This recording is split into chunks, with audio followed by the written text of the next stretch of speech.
फिर से साल का वो समय आ गया है जब हम तनाव के लेवल सबसे ज़्यादा ऊपर होते हैं।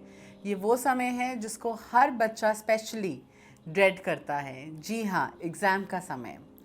आज अगर हम देखें तो एग्ज़ाम का समय एक बच्चे के लिए सबसे ज़्यादा तनावदायक समय होता है। एग्ज़ामिनेशन स्ट्रेस, एग्ज़ामिनेशन एंजाइटी, क्या होता है ये? हर बच्चा कभी ना कभी अपनी लाइफ में इससे गो थ्रू करा है। कई बच्चे हर परीक्षा से पहले गो थ्रू करते हैं और कई बच्चे कई परीक्षाओं में गो थ्रू करते हैं और कई बच्चे नहीं गो थ्रू करते हैं। सबसे पहले तो मैं ये चीज़ आप सबको समझाना चाहती हूँ कि ये बिल्कुल ही एक नॉर्मल चीज़ है। तो अगर आपको लगता है आपका बच्चा घबरा रहा है एक परीक्षा से, उसको डर लग रहा है, उसको परेशानी हो रही है, तो आप बिल्कुल भी घबराइएगा नहीं। नमस्कार, मेरा नाम राशि आहूजा है और मैं एक साइकोलॉजिस्ट हूँ। हेल्दी हो के इस एपिसोड में आपका स्वागत करती हूँ।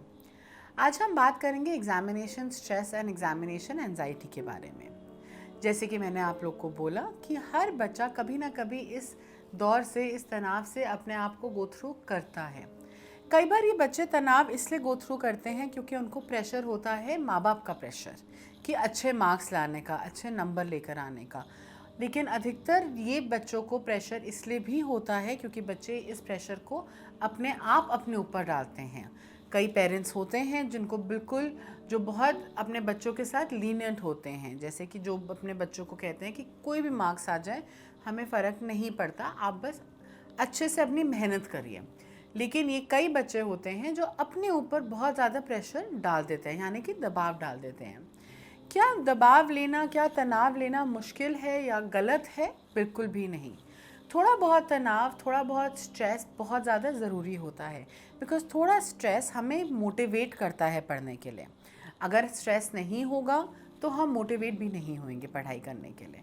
तो जी, थोड़ा बहुत स्ट्रेस बहुत ज़रूरी होता है। लेकिन जब ये तनाव के स्तर बहुत ज़्यादा बढ़ जाए कि आप देख रहे हैं कि आपके बच्चा या आपका भाई बहन या कोई भी आपके आस पड़ोस में बच्चे जिसके एग्ज़ाम्स हैं, उसके अंदर आपको बहुत ज़्यादा बिहेवियरल चेंजेस, इमोशनल चेंजेस दिख रहे हैं, तो ये परेशानी का कारण भी हो सकता है। हम सब ने कभी ना कभी देखे हैं बच्चे जो एग्ज़ाम के टाइम पे जाके ब्लैकआउट हो जाते हैं या बच्चे फेंट हो जाते हैं। ये सब क्या होता है, क्यों होता है?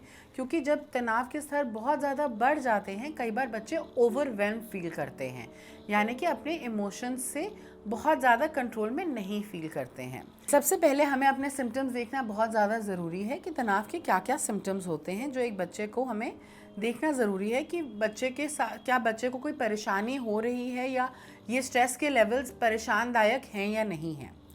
अगर तो आप अपने बच्चे के अंदर कभी एग्ज़ाम के दौरान स्पेशली आप अगर कोई मूड स्विंग्स बहुत ज़्यादा देख रहे हैं, बच्चा चिड़चिड़ाहट कर रहा है, खाने पीने में बदलाव आ गया है, या तो बहुत ज़्यादा खा पी रहे हैं या कम खा पी रहे हैं, नींद में बहुत बदलाव आ रहा है या बिल्कुल कम सो रहे हैं या बहुत ज़्यादा सो रहे हैं, अपने जो रेगुलर एक्टिविटीज़ होती हैं जो उनको खुश करती हैं, जैसे दोस्तों से बात करना, कोई खेलने कूदने जाना, बच्चे ने वो चीज़ें कम कर दी हैं, अकेले अकेले रहने लग गए हैं, बच्चे को गिल्ट होना शुरू हो गया अगर कुछ और एक्टिविटीज़ करते हैं तो।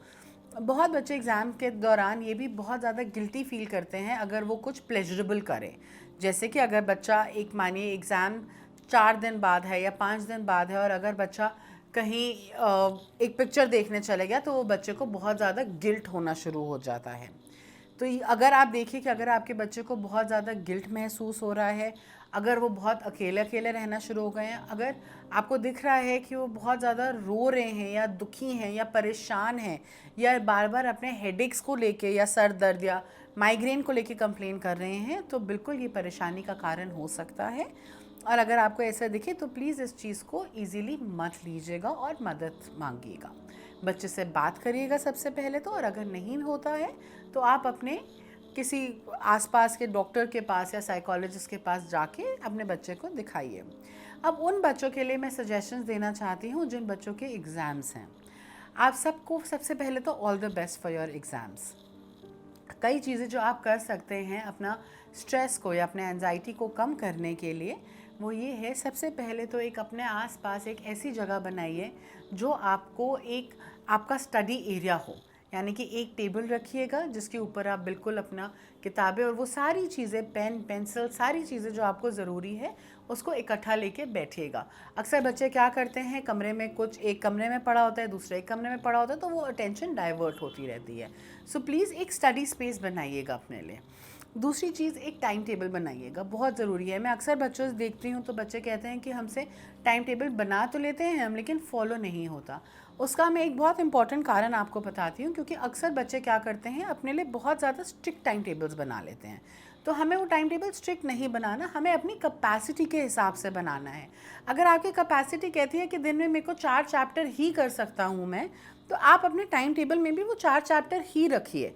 साथ में अपने टाइम टेबल में थोड़ा सा मिसलेनियस टाइम वेस्टेज के ऊपर भी रखिए, यानी कि अपने जो ब्रेक्स दे रहे हैं वो तो दीजिएगा टाइम टेबल में।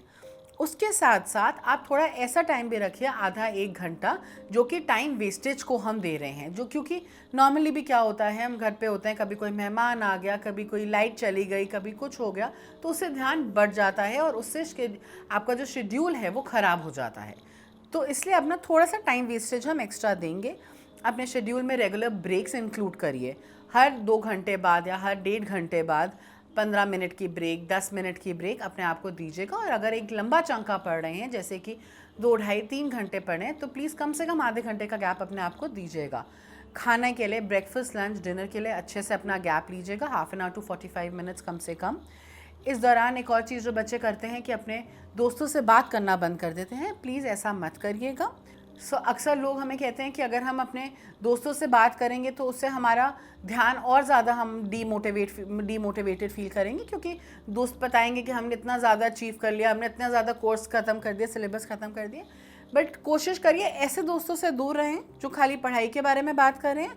लेकिन कई ऐसे भी दोस्त होते हैं हम सबके पास जो कि खाली हंसी मजाक की बातें करते हैं या लाइट बातें करते हैं। ऐसे दोस्तों से इस समय पे बात करिएगा, जिससे मन को हल्का महसूस हो और अच्छा लगे हमें।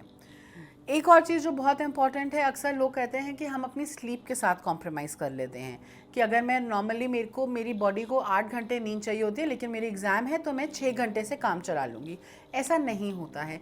हर इंसान की बॉडी अलग होती है और हर इंसान की बॉडी को अलग अमाउंट ऑफ स्लीप की ज़रूरत होता है। अगर आप रेगुलर कोर्स ऑफ टाइम में 8 से 10 घंटे सोते हैं, तो एग्ज़ाम के समय पर भी अपने आप को उतना समय दीजिए सोने के लिए। और ऑफ कोर्स एक हेल्दी डाइट मेंटेन करिएगा एंड एक्सरसाइज बिल्कुल करिएगा एवरी डे, कम से कम 20 मिनट से लेकर आधा घंटा, सो दैट आपका माइंड और ज़्यादा फ्रेश रहे।